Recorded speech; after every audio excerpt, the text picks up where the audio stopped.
interrupt your regularly scheduled program for this special report. Hey guys and gals, this is Tommy fucking Onions coming back at you with another Onion Report.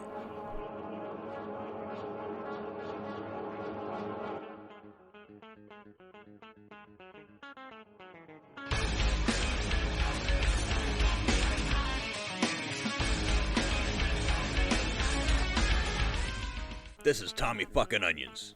This is the Onion Report. Let's talk about it. Okay. So we gotta talk about the new owners in town. Valora Salinas and G.E. and Childress shocked the Tacoma crowd by coming down and revealing that they managed to buy into the company, ousting the Lazarus clan forever. Childress and Von Krause are equal partners, with Salinas as a minority key vote in case of a tie. So now, Armand Von Krause can't just bully the company with his antics that seem to create chaos instead of imposing order. Even the rule about not attacking people when in a match with them has seemingly fallen by the wayside. I mean, technically, it fell by the wayside within moments when he announced that he wanted someone to break Charlie Feigl.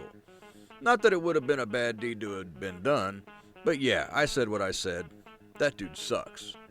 Where was I? Yes, the ownership. I'm sure that Valora's dance card is about to get full of either Ian or Armand trying to sway her vote one way or another. The political dance will be in full swing. We go up into Canada now, starting with the fourth cycle of this season. I think we're planning on being up in Canada until after the mid-season pay-per-view, Shadow Warfare.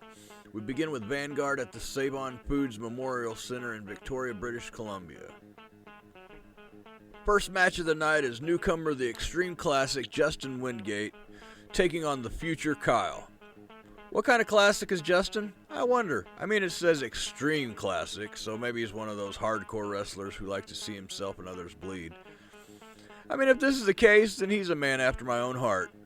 I don't see Kyle holding his own against such a guy, but I don't see Kyle doing as much of anything in the CWF. He is the weakest link of the Viper Squad after all. The second match of the night is Wicked Cat Hale as she takes on Katya Carnivalka? The fuck kind of... You know what, it doesn't matter. I mean, this is going to be a difficult match for Kat. Why do you ask? When a part of a woman's moveset is to grab by the head and suffocate you, it's a difficult move for any human being to resist. I know I'd be passing out with a smile on my face from just that move, but I mean... I can't speak for Kat, but a text message for someone named Morgan Decker has informed me that she's into chicks, so that might be a critical weakness for her. Okay. I've just been informed that I cannot use the term chick in a derogatory way. Fine. Either way, this could be a difficult match. Third match of the night, is this right? This can't be right. Mysterion takes on Tarask? Tarask was crippled by Armand Von Krause at, the start of Season 2. He was permanently crippled from the neck down and living out his life in a secure facility. Like a prison and a nursing home that had a baby. So how did he get to be all better? Whatever the case, if he's at full strength again, then Mysterion has no chance in hell. You know Armand might also have no chance if Tarask were to get his hands on him. I know if I were Tarask, that I would be wanting some sort of payback. The fourth match of the evening is Chris the Keystone State Killer Ross as he takes on Steve Murdoch in another humdrum match that isn't hardcore. Why? Why did Steve Murdoch swear off of hardcore wrestling? This has the makings of being a great fight. However, Murdoch swore off of hardcore wrestling and turned into a wuss who wouldn't use an ultraviolet weapon just to win a match. What the fuck, dude? Just put on a pretty pink dress and offer to get blowjobs outside of Walmart for cash, dude. You'll get the same satisfaction, and I'm sure the fans will get the thrill too. This brings us to the main event of Vanguard, as Mad Morales and Monster Mammoth from the Viper Squad take on Kalia and Aklet The fuck? Those guys from Pacific Rim. A new and up-and-coming tag team taking on former tag team champions. This should be an exciting match as Pacific Rim can rely on one another in the ring, but can the Viper Squad? They seem to be out for themselves lately with a quick glance and care far too much for what this dude has to say about them. Mad Morales especially. He's a bitch. He might be a flying fool, but he's a bitch. Look, I can't take back facts. Did you see the last Warzone? I nearly smacked the teeth right out of his head after his match with Larry Lansdowne. I mean, I'm not a wrestler or anything, but I could probably take him, especially if I broke his ankle so he couldn't fly. From Victoria, we go to the Rogers Arena in Vancouver, British Columbia for Warzone. We will begin the night with the Dreadnought Miguel Lanza Jr. from the Upstarts as he takes on Eddie Williams of the Bastards. Miguel is off to a successful run in that other place, and really, so is Eddie. One could argue that Eddie was a bit more successful than Miguel, but we will all just have to see how they meet in the ring. The second match of the night will be Gabriel Tuck taking on Apathy. Gabriel and Ewan have been going round and round, so why not take on the wife in the ring too?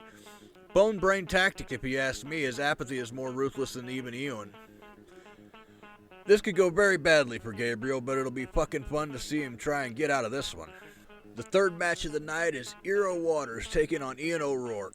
Ian, who cost Eero and Gabriel their last match, is now going to have to pay for his sins against Eero Waters. Ian had a heck of a weapon at the last Warzone. A lightning gauntlet. He really knocked the hell out of Gabriel. He had the device stolen from him, but I'm sure he'll have something up his sleeve to take care of Eero Waters.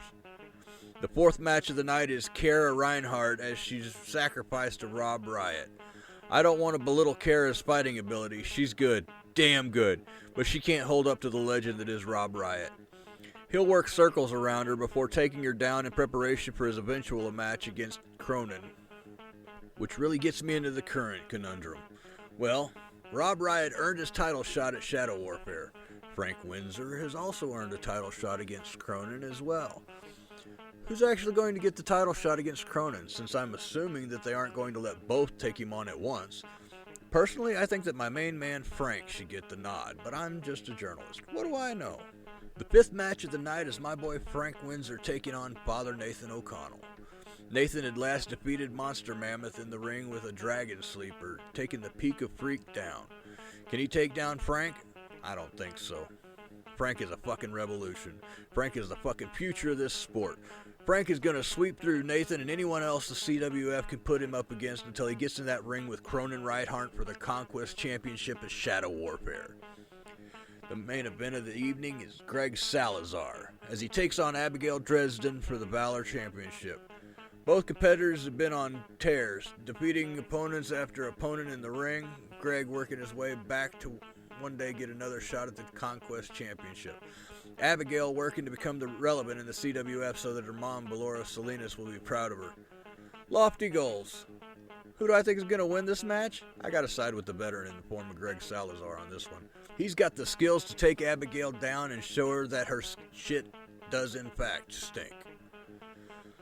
So, what's going to happen with the 4WW new Interfeed network?